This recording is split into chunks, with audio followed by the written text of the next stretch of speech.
Tujuan ajaran ilahi adalah untuk membimbing manusia membuat keputusan yang betul dalam setiap situasi supaya mereka menggunakan dengan betul setiap berkat yang telah diberikan kepada mereka.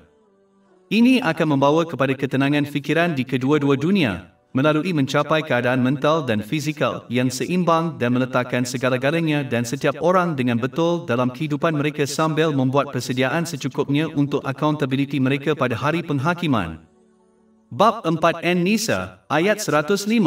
Sesungguhnya kami telah menurunkan kepadamu kitab dengan maksud supaya kamu mengadili di antara manusia menurut apa yang telah diturunkan Allah kepadamu. Di samping itu, ajaran ilahi terdiri daripada undang-undang dan kebijaksanaan yang diperlukan untuk melaksanakan undang-undang ini dengan betul supaya keadilan dan keamanan tersebar dalam masyarakat. Memandangkan Allah, yang Maha Tinggi, sahaja yang mengetahui segala-galanya, Dialah satu-satunya yang boleh memberikan bimbingan ini, yang membawa kepada kedamaian dalam kehidupan individu dan dalam masyarakat yang lebih luas. Semua kod tingkah laku buatan manusia tidak akan mencapai matlamat ini kerana kekurangan pengetahuan, pengalaman, pandangan jauh dan berat sebelah. Akibatnya, individu mesti menghayati dan melaksanakan ajaran Islam untuk kepentingan mereka sendiri, walaupun ajaran ini bercanggah dengan keinginan pribadi mereka.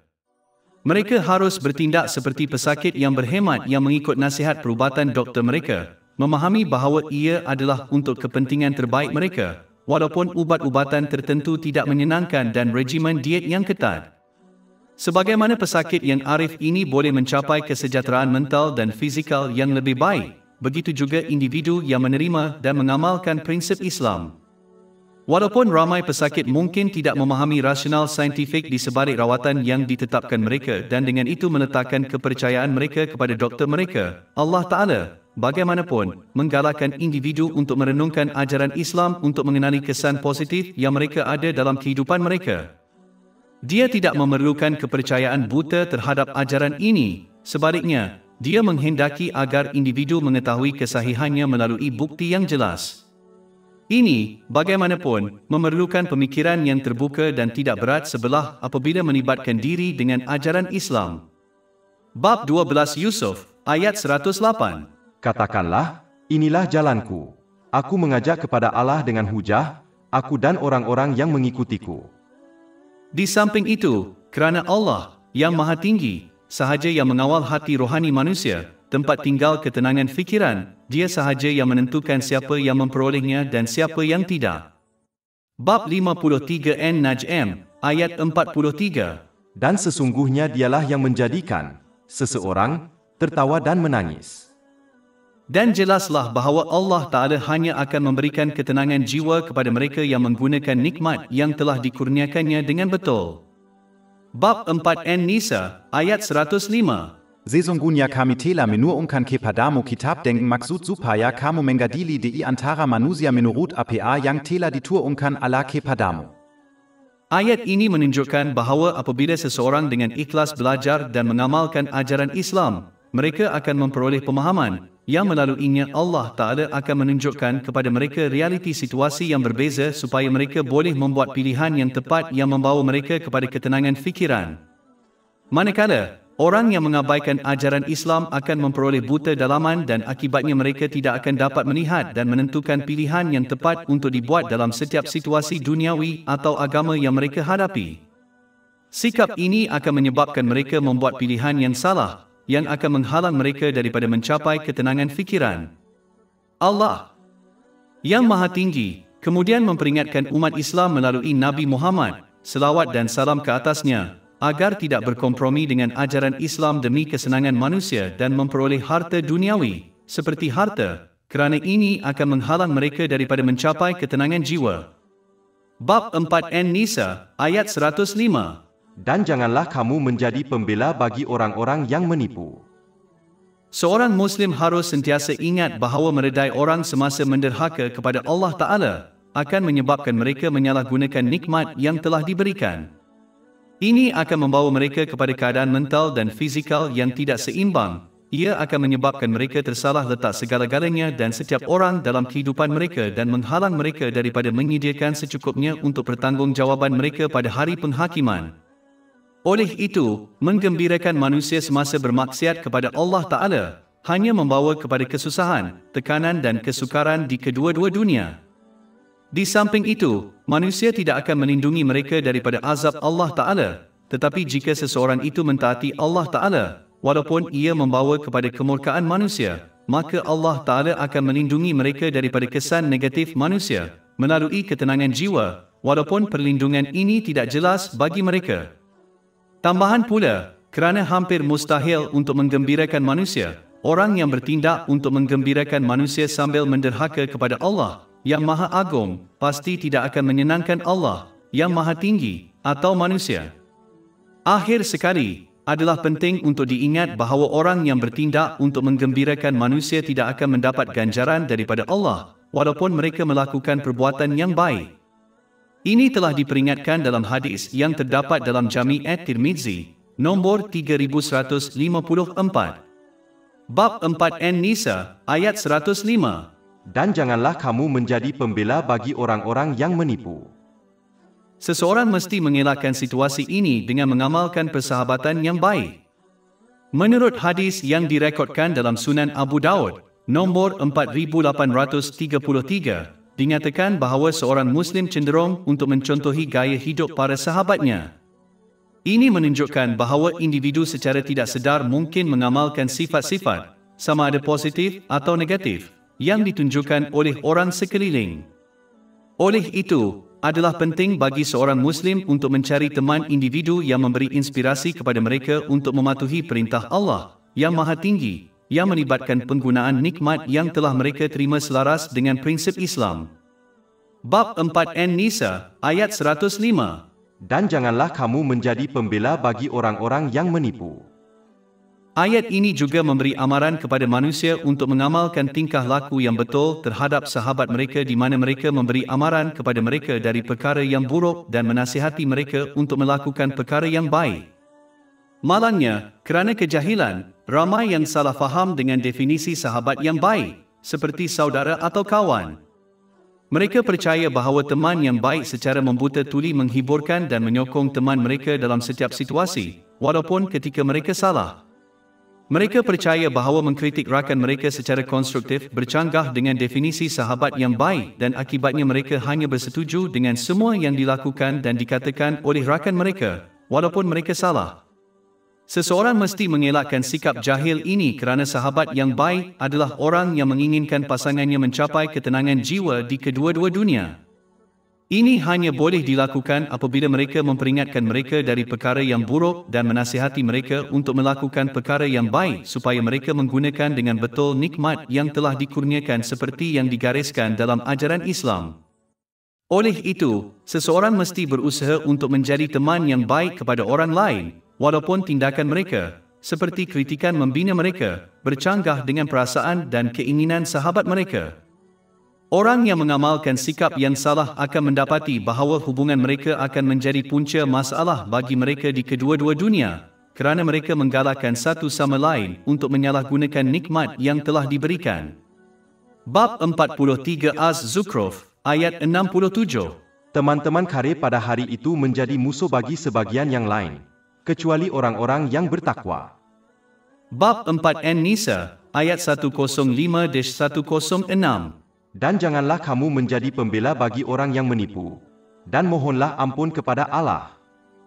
Oleh itu, seseorang mesti bertaubat dengan ikhlas daripada berkompromi dengan iman mereka untuk menggembirakan orang ramai dan daripada mengamalkan pergaulan yang buruk dan sebaliknya berusaha untuk menggunakan dengan betul nikmat yang telah diberikan kepada mereka seperti yang digariskan dalam ajaran Islam dan berusaha untuk mengambil teman yang baik. Secara umumnya, taubat yang hakiki memerlukan rasa bersalah, mencari keampunan daripada Allah yang Maha Mulia, serta daripada mana-mana individu yang telah dicederakan, dengan syarat ini tidak mengakibatkan komplikasi tambahan. Adalah penting untuk membuat komitmen yang ikhlas untuk menahan diri daripada mengulangi pelanggaran yang sama atau serupa dan untuk membetulkan apa-apa hak yang telah dilanggar mengenai Allah yang Maha Mulia dan lain-lain.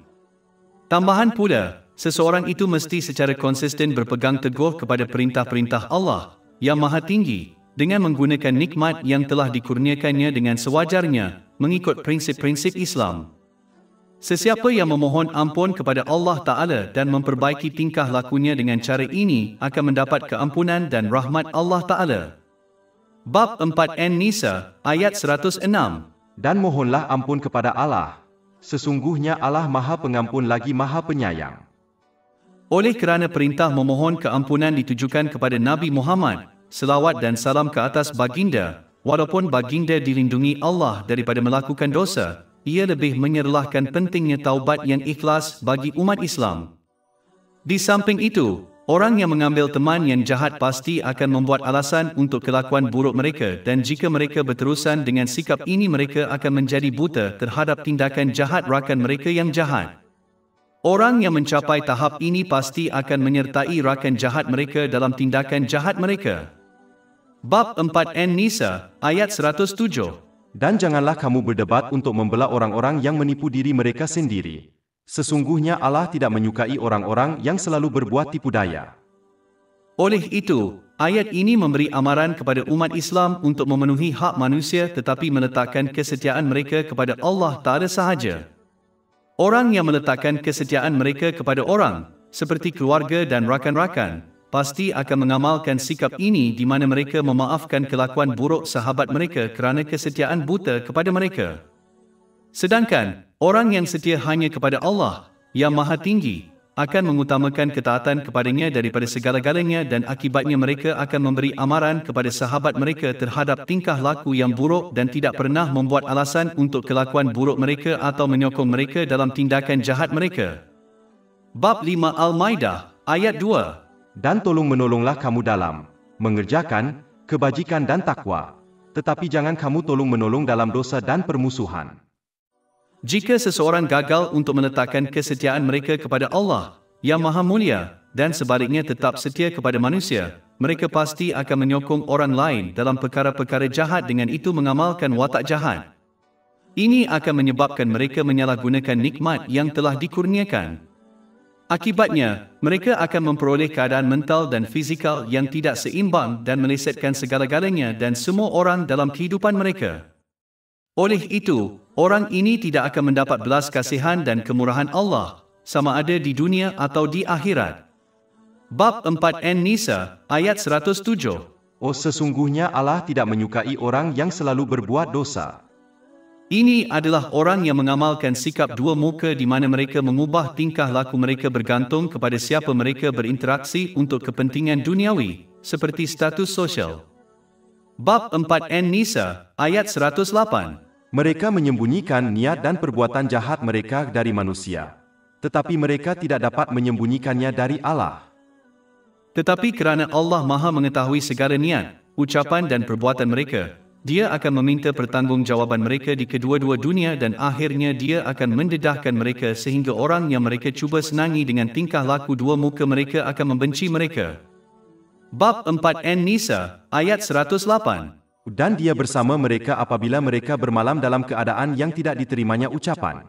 Dan Allah sentiasa meliputi apa yang mereka kerjakan. Oleh itu, seseorang mesti mengelakkan sikap bermuka dua kerana ia membawa kepada kehinaan di kedua-dua dunia. Malah, orang yang mengamalkan sikap dua muka di dunia ini akan mempunyai dua lidah api di akhirat. Ini telah diperingatkan dalam hadis yang terdapat dalam Sunan Abu Daud, nombor 4873. Sebaliknya, seseorang itu mesti membetulkan tingkah laku mereka supaya mereka berusaha untuk mencapai ketenangan jiwa di kedua-dua dunia. Mereka mesti membetulkan niat mereka supaya mereka hanya bertindak untuk mendapatkan keredaan Allah Ta'ala. Sesiapa yang beramal dengan sebab lain tidak akan mendapat pahala dari Allah Ta'ala.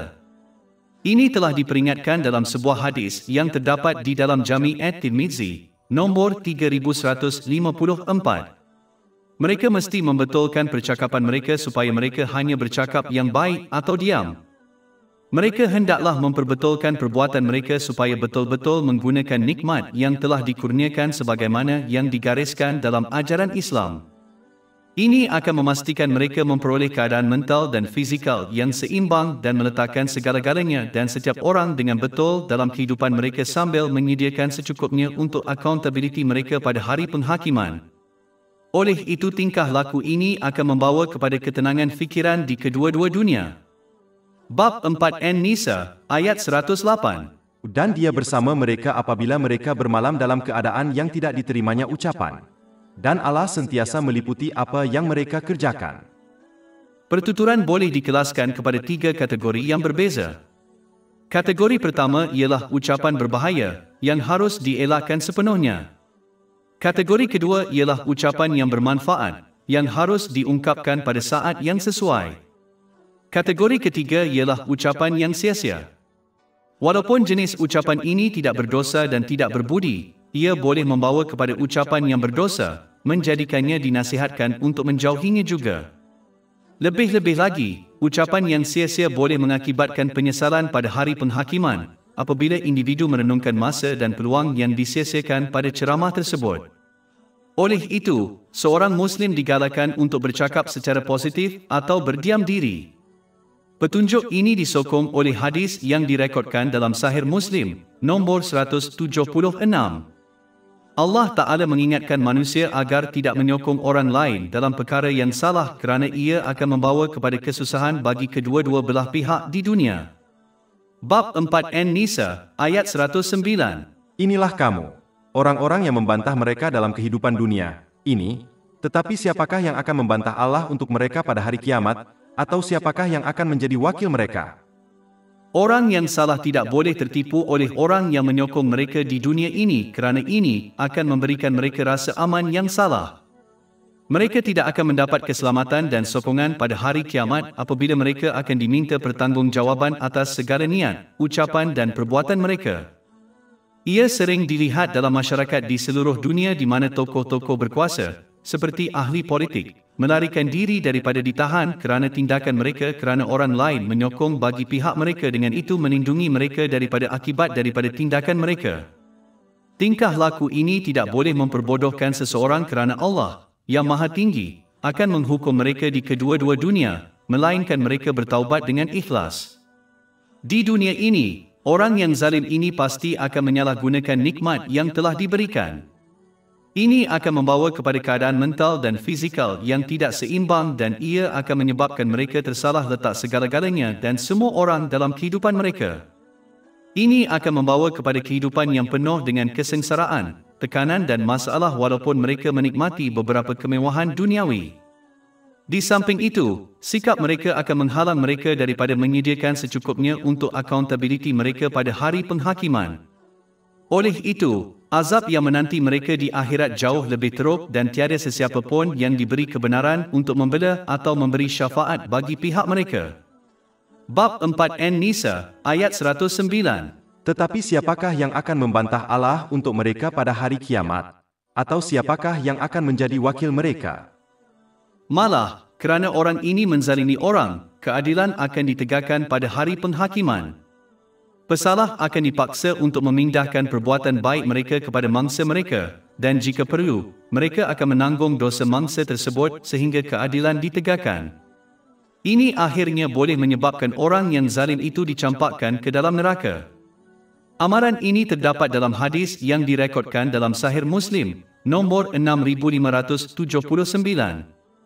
Allah Ta'ala kemudian mengajak manusia untuk menghindari kesusahan di kedua-dua dunia dengan bertaubat seikhlas-ikhlasnya kerana orang yang menzalimi orang lain akan menghadapi keadilan di kedua-dua dunia, walaupun keadilan ini tidak jelas bagi mereka di dunia ini, dan orang yang melanggar hak-hak Allah Ta'ala, pada hakikatnya, hanya menganiaya diri mereka sendiri kerana tidak mungkin membahayakan Allah Ta'ala.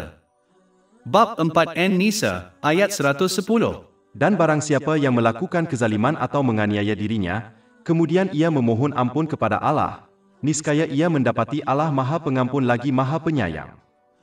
Taubat yang hakiki memerlukan mengalami penyesalan, secara aktif memohon keampunan daripada Allah, yang Maha Agung, dan mana-mana individu yang telah terjejas, dengan syarat ini tidak menyebabkan komplikasi tambahan. Adalah penting untuk bersungguh-sungguh berjanji untuk menahan diri daripada mengulangi dosa yang sama atau sebanding dan untuk membetulkan apa-apa hak yang telah dilanggar terhadap Allah, yang Maha Mulia, dan lain-lain. Di samping itu, seseorang harus secara konsisten berusaha untuk mentaati Allah, yang Maha Agung, dengan menggunakan nikmat yang dikurniakan kepada mereka dengan sewajarnya mengikut prinsip Islam. Allah Ta'ala kemudiannya menekankan hakikat bahawa setiap kemungkaran hanya akan memberi kesan kepada orang yang zalim, walaupun ini tidak jelas bagi mereka. Di dunia ini, dosa-dosa seseorang akan menyebabkan mereka memperoleh keadaan mental dan fizikal yang tidak seimbang dan menyebabkan mereka meleset segala-galanya dan semua orang dalam kehidupan mereka. Di akhirat kelak, dosa-dosa seseorang itu akan menjadi punca azabnya. Oleh itu, seseorang itu tidak boleh tertipu dengan perkara duniawi yang mereka perolehi melalui kemaksiatan kepada Allah Ta'ala, kerana perkara-perkara ini hanya akan menjadi punca tekanan bagi mereka di kedua-dua dunia, walaupun ini tidak jelas bagi mereka. Bab 4 An-Nisa, ayat 111. Dan barang siapa yang mengerjakan dosa, maka sesungguhnya dosa itu menimpa dirinya sendiri. Dan surah 68 Al-Qalam, ayat 44. Kami akan membawa mereka secara berperingkat-peringkat kepada azab dari arah yang tidak mereka ketahui. Kerana Allah Maha mengetahui niat, ucapan dan perbuatan mereka, mereka tidak dapat lari dari akibat perbuatan jahat mereka di dunia atau di akhirat. Bab 4 An-Nisa, ayat 111. Dan Allah adalah Maha mengetahui lagi Maha bijaksana. Allah Ta'ala kemudian memperingatkan untuk melipat gandakan dosa seseorang dengan menyalahkan orang lain. Bab 4 An-Nisa, ayat 112. Tetapi sesiapa yang melakukan kesalahan atau dosa, kemudian menyalahkannya kepada orang yang tidak bersalah, maka sesungguhnya dia telah mengambil fitnah dan dosa yang nyata. Ini sekali lagi sering berlaku dalam masyarakat di mana tokoh yang berkuasa dilindungi daripada akibat daripada tindakan jahat mereka dan dalam beberapa kes, akibat ini dipindahkan kepada orang yang tidak bersalah. Seseorang tidak boleh tertipu dengan perlindungan ini kerana ia boleh menyelamatkan mereka dalam perkara duniawi tertentu, tetapi mereka akan menghadapi akibat daripada tindakan mereka di kedua-dua dunia, walaupun ini tidak jelas bagi mereka di dunia ini. Seperti yang dibincangkan sebelum ini, di dunia ini, setiap nikmat dunia yang mereka perolehi melalui perbuatan jahat mereka akan menjadi punca tekanan, masalah dan kesengsaraan bagi mereka. Sebagai contoh, tokoh-tokoh berkuasa ini menjalani kehidupan yang sangat paranoid dan sentiasa takut bahawa seseorang akan menyingkirkan mereka dari kedudukan berkuasa mereka dan akibatnya mereka akan bertanggungjawab atas tindakan mereka oleh rakyat. Paran IA ini menghalang mereka daripada memperoleh ketenangan jiwa walaupun mereka menikmati kemewahan duniawi. Tetapi apa yang menanti mereka di akhirat jauh lebih buruk. Lebih 500 e-buku, buku audio, maklumat grafik, podcast dan blog percuma tersedia di tapak web kami, www.shekpot.com.